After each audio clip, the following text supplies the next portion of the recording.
Hello बच्चों, आपका हमारे चैनल हिंदी वाणी में स्वागत है। पिछले भाग में हमने पढ़ा था कक्षा 12वीं की पाठ्यपुस्तक वितान का दूसरा पाठ। पाठ का नाम है जूझ। इस पाठ के लेखक आनंद यादव जी हैं। इस पाठ में हमने एक लड़के के बारे में पढ़ा जिसका नाम किशोर है। उसकी पढ़ाई कक्षा 4 के बाद बंद करा दी जाती है तथा उसके पिता अब उसे पढ़ाना नहीं चाहते बल्कि खेती के काम में लगा देते हैं। लेकिन वह लड़का पढ़ना चाहता है। किस प्रकार से आगे वह अपनी पढ़ाई जारी रख पाया और उसकी माँ तथा दत्ताजी राव देसाई एवं अपने अध्यापक की सहायता से वह आगे पढ़ पाता है तथा अपने पिता को समझाकर अपने सभी कार्य समय पर करता है तथा उसके साथ साथ वह अपना पढ़ने का काम भी पूरी लगन से करता है, जिसके कारण वह एक प्रसिद्ध लेखक बन जाता है। आज इस भाग में हम इस पाठ से लिए गए अभ्यास के प्रश्नोत्तर पढ़ेंगे। हमारा पहला प्रश्न है, जूझ शीर्षक के औचित्य पर विचार करते हुए यह स्पष्ट करें कि क्या यह शीर्षक कथानायक की किसी केंद्रीय चारित्रिक विशेषता को उजागर करता है। उत्तर है, इस पाठ का शीर्षक जूझ संपूर्ण कथानक का केंद्र बिंदु है। जूझ का अर्थ है संघर्ष। कथानायक आनंद इस पाठ में हमें आदि से अंत तक संघर्ष करता दिखाई देता है। जैसा कि हमने पाठ में पढ़ा था कि इस पाठ में किशोर नाम का एक लड़का पढ़ना चाहता है तथा किस प्रकार से वह अपने परिस्थितियों के साथ संघर्ष करते हुए एक महान लेखक बन जाता है। पाठशाला जाने के लिए आनंद को एक लंबे संघर्ष का सामना करना पड़ा। इस संघर्ष में उसकी मां तथा दत्ताजी राव देसाई का सहयोग भी उल्लेखनीय है। पाठशाला में प्रवेश लेने के बाद अपने अस्तित्व के लिए आनंद को जूझना पड़ा। तब कहीं जाकर वह कक्षा का मॉनिटर बना। उसने कवि बनने के लिए भी निरंतर संघर्ष किया। वह कागज के छोटे टुकड़े अथवा पत्थर की शिला या भैंस की पीठ पर कविता लिखा करता था। उसके संघर्ष में मराठी अध्यापक न वा सौंदलगेकर ने साथ दिया। वस्तुत कथानायक के दादा के अतिरिक्त अन्य सभी पात्रों ने उसका साथ दिया। अतः यह कहना सर्वथा उचित है कि इस उपन्यास का शीर्षक जूझ एकदम तर्कसंगत है, उचित है। उपन्यास का यह शीर्षक कथानायक की संघर्षमयी प्रवृत्ति की ओर संकेत करता है। जब दादा ने उसे पाठशाला जाने से रोक दिया तो वह चुपचाप नहीं बैठता। सर्वप्रथम वह अपनी माँ को अपने पक्ष में करता है और उसके बाद वह दत्ताजी राव देसाई का सहयोग प्राप्त करता है। यही नहीं, वह अपनी बात को दृढ़तापूर्वक रखते हुए दादा द्वारा लगाए गए आरोपों का डटकर उत्तर देता है और अंततः दादा को आश्वस्त करने के बाद पाठशाला में प्रवेश लेता है। पाठशाला की परिस्थितियां भी उसके सर्वथा विपरीत थी, परंतु उसने हार नहीं मानी। अपने जुझारूपन के कारण वह कक्षा का मॉनिटर बन जाता है और स्वयं भी कविता लिखने लग जाता है। यह सब कुछ कथानायक की जूझ का ही परिणाम है। हमारा दूसरा प्रश्न है, स्वयं कविता रच लेने का आत्मविश्वास लेखक के मन में कैसे पैदा हुआ। उत्तर है, लेखक मराठी भाषा के अध्यापक न वा सौंदलगेकर से अत्यधिक प्रभावित हुआ। वे स्वयं कविता लिखते थे और कक्षा में कविता पढ़ाते समय कविता का सस्वर पाठ करते थे। उन्हें लय, छंद, यति, गति, आरोह अवरोह आदि का समुचित ज्ञान था। जब वे कविता पाठ करते थे तो उनके मुख पर कविता के भाव झलकने लग जाते थे, जिसका कथानायक पर अनुकूल प्रभाव पड़ा। जब उसे पता चला कि अध्यापक ने अपने घर के दरवाजे पर लगी मालती नामक लता पर कविता लिख दी है, तब उसे अनुभव हुआ कि कवि भी अन्य मनुष्यों के समान ही हाड़-मांस, क्रोध, लोभ आदि प्रवृत्तियों का दास होता है, यानी एक सामान्य इंसान ही कवि होता है। कथानायक ने वह मालती लता देखी और उस पर लिखी कविता को भी पढ़ा था।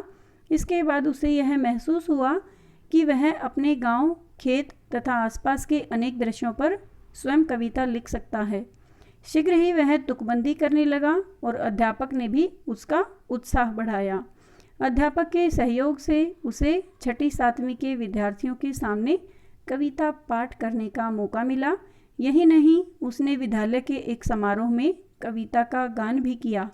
इससे उसके मन में यह आत्मविश्वास उत्पन्न हुआ कि वह भी कवि बन सकता है। हमारा तीसरा प्रश्न है, श्री सौंदलगेकर की अध्यापन की उन विशेषताओं को रेखांकित कीजिए जिन्होंने कविताओं के प्रति लेखक के मन में रुचि जगाई। उत्तर है, श्री सौंदलगेकर लेखक की कक्षा में मराठी पढ़ाते थे। वे एक अध्यापक थे। वे बड़े सुचारू ढंग से कविता पढ़ाया करते थे। उनका गला बड़ा सुरीला था। उन्हें छंद की यति, कविता की गति, आरोह अवरोह आदि का समुचित ज्ञान था। वे प्राय कविता गाकर सुनाते थे और साथ साथ अभिनय भी करते थे। उन्होंने कुछ अंग्रेजी कविताएं भी कंठस्थ कर रखी थी, यानी याद कर रखी थी। मराठी के अनेक कवियों के साथ उनका निकट का संबंध था, यानी वो अनेक मराठी कवियों को जानते थे और उनके साथ उनकी मित्रता भी थी। अतः कविता पढ़ाते समय कवि यशवंत बा भ बोरकर, भा रा तांबे, गिरीश केशव कुमार आदि के साथ हुई अपनी मुलाकातों के संस्मरण भी सुनाया करते थे। यानी उस समय के जो कवि या लेखक थे उनके साथ बिताए हुए कुछ समय के बारे में बताते थे तथा उनके द्वारा लिखे गए संस्मरण भी बताया करते थे।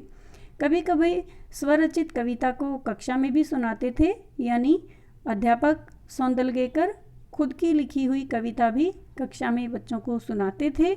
कविता सुनाते समय उनके चेहरे पर भावों के अनुकूल हाव भाव देखे जा सकते थे।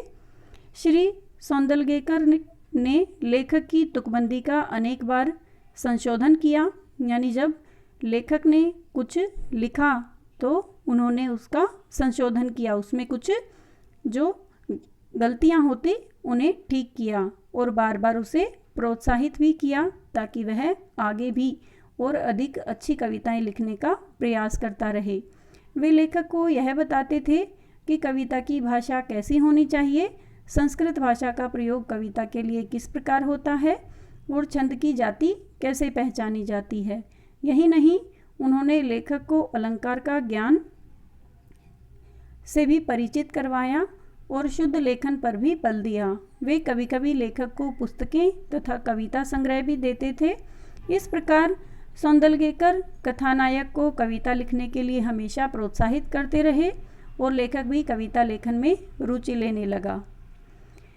प्रश्न 4 है, कविता के प्रति लगाव से पहले और उसके बाद अकेलेपन के प्रति लेखक की अवधारणा में क्या बदलाव आया। उत्तर है, कविता के प्रति लगाव से पहले कथानायक को पशु चराते समय, खेत में पानी लगाते समय अथवा कोई दूसरा कार्य करते समय अकेलापन महसूस होता था तथा वह अत्यधिक खटकता था, यानी उसे अकेलापन पहले पसंद नहीं था।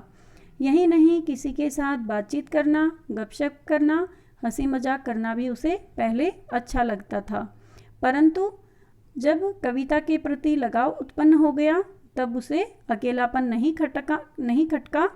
कविता लिखते समय वह अपने आप से खेलता था, अपने विचारों का मंथन करता था और तुकबंदी के द्वारा नई नई कविताओं की रचना करना शुरू कर दिया था। अब वह अकेला रहना पसंद करता था। इस अकेलेपन के कारण वह ऊंची आवाज में कविता का गान करता था। कभी कभी वह कविता पाठ करते समय अभिनय करता था और थुई थुई करके नाचता भी था। इस अकेलेपन के कारण उसने अनेक बार नाचकर कविता का गान किया, यानी कविता के प्रति लगाव से पहले कवि को हमेशा अकेलापन पसंद नहीं था, उसे अजीब लगता था, लेकिन जब से उसे कविता के प्रति लगाव उत्पन्न हुआ उसे अकेलापन अच्छा लगने लगा। हमारा 5वां प्रश्न है, आपके ख्याल से पढ़ाई लिखाई के संबंध में लेखक और दत्ताजी राव का रवैया सही था या लेखक के पिता का? तर्क सहित उत्तर दीजिए।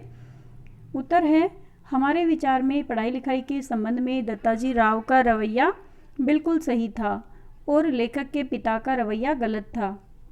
लेखक का यह सोचना बिल्कुल सही है कि पढ़ लिख कर कोई नौकरी मिल जाएगी और 4 पैसे हाथ में आने से बिठोया अन्ना के सामान कोई व्यापार किया जा सकता था। यानी वह पढ़ लिख कर अपना जीवन सफल बनाना चाहता था।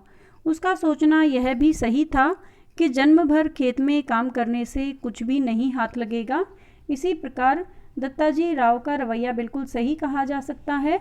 उसी ने लेखक के पिता को धमकाया था तथा लेखक को पढ़ने के लिए पाठशाला भिजवाया।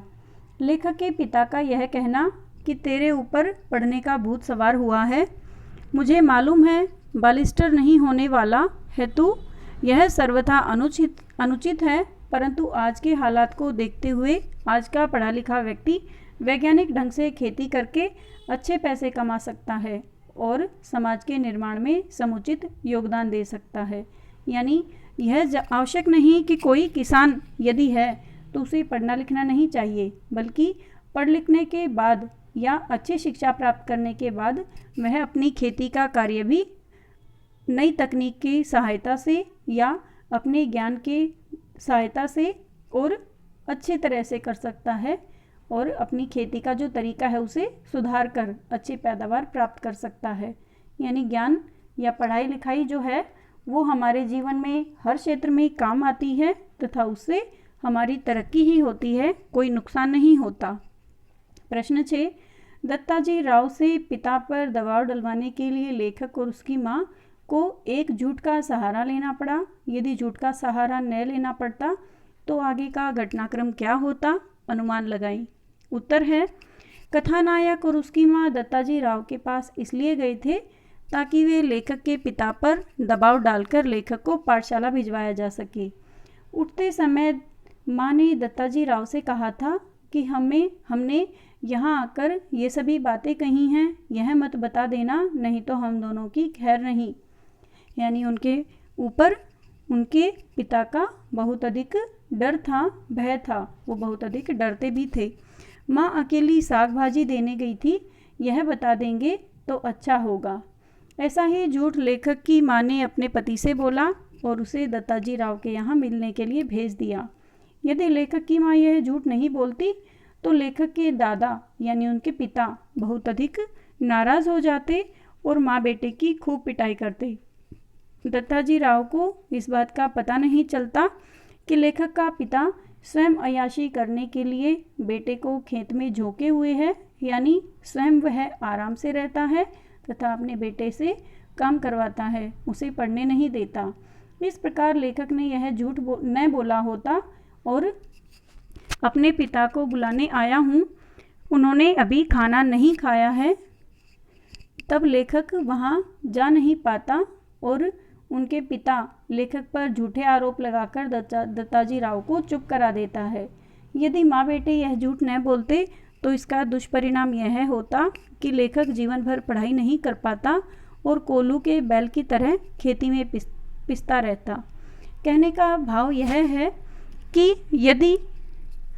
यदि लेखक और उसकी माँ इस प्रकार से अपने पिता पर दबाव नहीं डलवाते और दत्ताजी राव को सारी बात नहीं बताते तो उस किशोर का जीवन आज कुछ और होता, ना तो उसकी आगे पढ़ाई लिखाई दोबारा से सुचारू रूप से चल पाती और ना ही वह एक प्रसिद्ध लेखक बन पाता।